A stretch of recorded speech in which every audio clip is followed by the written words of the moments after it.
Halo semuanya, balik bareng aku Noel dan selamat datang di Apa Jadi Bahas. Dan sesuai dengan judul, aku mau bahas untuk kalian yang nonton ini untuk tidak jadi orang yang nggak enakan. Sebagai orang Indonesia, kita sering banget untuk nggak enakan dengan orang. Aku sangat-sangat terbiasa untuk nggak peduli gitu tentang itu. Dan aku belajar bahwa sebenarnya dengan kita nggak enakan itu akan merugikan dua sisi kita dan sisi orang lain. Contoh, kita nggak enak untuk menegur. Biasanya sering banget tuh terjadi gitu ya. Jadi kita kadang kayak ngerasa, aduh, nggak usah ditegur, mungkin karena dia lebih senior dan segala macam. Tetapi itu adalah hal apa ya, kebudayaan atau kebiasaan yang bisa membuat kita lebih jatuh gitu ya, membuat kita nggak bisa berkembang. Seharusnya kita bisa diskusi, kita bisa saling menegur, saling memberi masukan satu dengan yang lain untuk bisa lebih baik ke depannya. Tapi karena budaya nggak enakan itu yang tertanam di Indonesia, hal itu menjadi penghambat untuk kita bisa berkembang gitu. Aku sendiri terbiasa untuk ngomong belak-belakan ke siapapun tanpa terkecuali. Aku nggak suka aku ngomong. Kalau nggak ya aku nggak bakal ngomongin orang di belakang. Ini terjadi karena memang banyak sekali asumsi-asumsi juga gitu ya. Orang terlalu sering membuat asumsi dan asumsi adalah penghancur sebuah relasi. Kenapa ada asumsi dari awal? Karena kita nggak enakan. Kok bisa?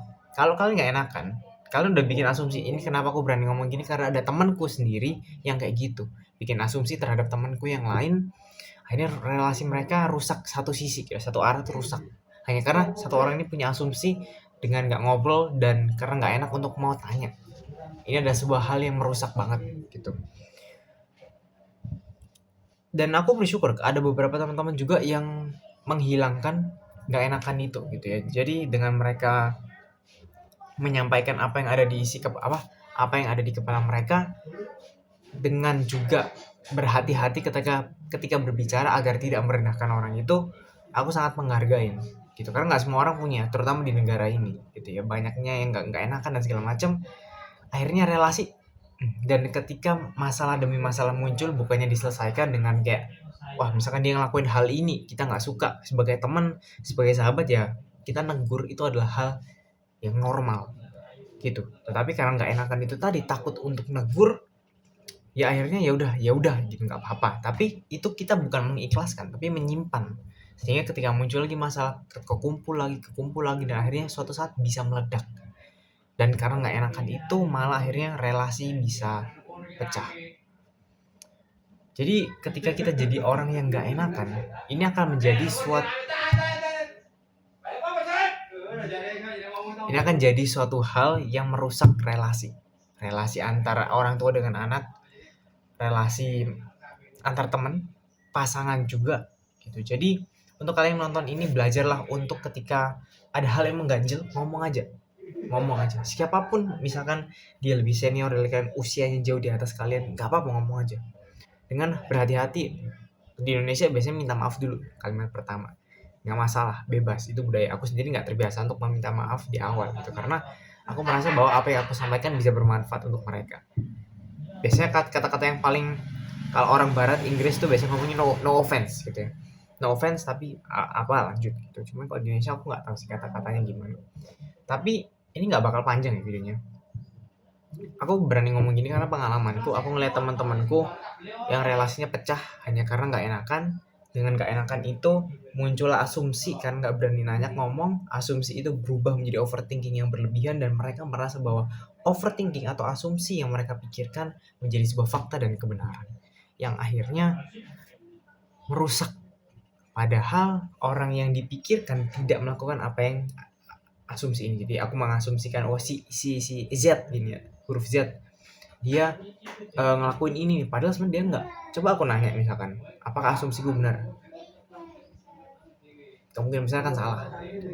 Jadi dengan kita belajar untuk ngomong dengan orang-orang yang ada di sekitar kita, dengan orang yang mulai dari seumuran dulu, nggak masalah. Nanti akan berkembang ke orang yang lebih senior dibandingkan dengan usia kita sekarang.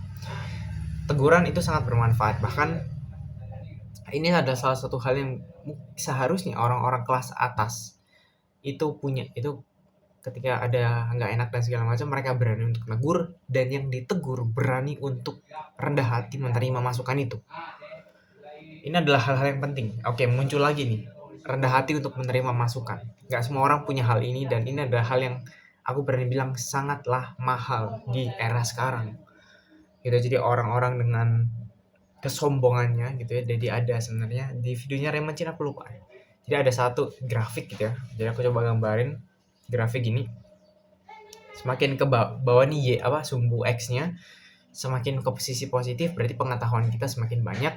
Sisi ke atas adalah kepercayaan diri. Jadi kalau orang bodoh itu pengetahuan dikit tapi kepercayaan dirinya tinggi, gitu lah kurang lebih. Jadi oke, ini nggak tahu nyambungnya kemana, tapi balik lagi ya tadi. Ketika kita punya asumsi, jangan pernah termakan oleh asumsi itu, tapi cari tahu ke orang itu. Gitu ya. Karena apalagi misalkan udah punya asumsi, nggak enakan untuk nanya. Aduh, itu menghancurkan diri sendiri, teman-teman. Aku berani jamin itu akan merusak. Karena cara untuk kita berkembang adalah kita memberi masukan dan kita harus juga menerima masukan. Nggak cuma mengkritik, tapi kita juga harus siap untuk dikritik. Ini adalah dua sisi yang bisa membuat kita berkembang. Ini adalah salah satu sistem pembelajaran juga yang diterapkan oleh beberapa kampus online yang ada di luar. Karena aku sendiri pernah merasakannya gitu ya. Yaitu peer-to-peer assessment. Kita ngerjakan tugas, kita upload di sebuah forum kelas kita menilai tugas teman kita, dan teman kita juga akan menilai tugas kita nanti. Jadi ukurannya di mana, sisinya di mana, dan segala macam. Jadi ini penting juga. Jadi dengan adanya peer-to-peer, nggak cuma asesmen masalah tugas, tapi masalah sikap perilaku kita itu juga akan bisa bermanfaat dalam hal ini untuk mengembangkan diri kita. Gitu ya. Jadi untuk kalian nonton, please berusaha untuk hilangin gak enakannya. Kalau ada nggak suka, ngomong ke teman kalian dan lain-lain. Tapi ingat, cara ngomongnya usahakan untuk tidak merendahkan orang itu. Dan kalau misalkan apa yang dia lakukan cukup fatal kesalahannya dan kalian ingin menegur, cari waktu ataupun cari tempat hanya kalian berdua yang ngobrol.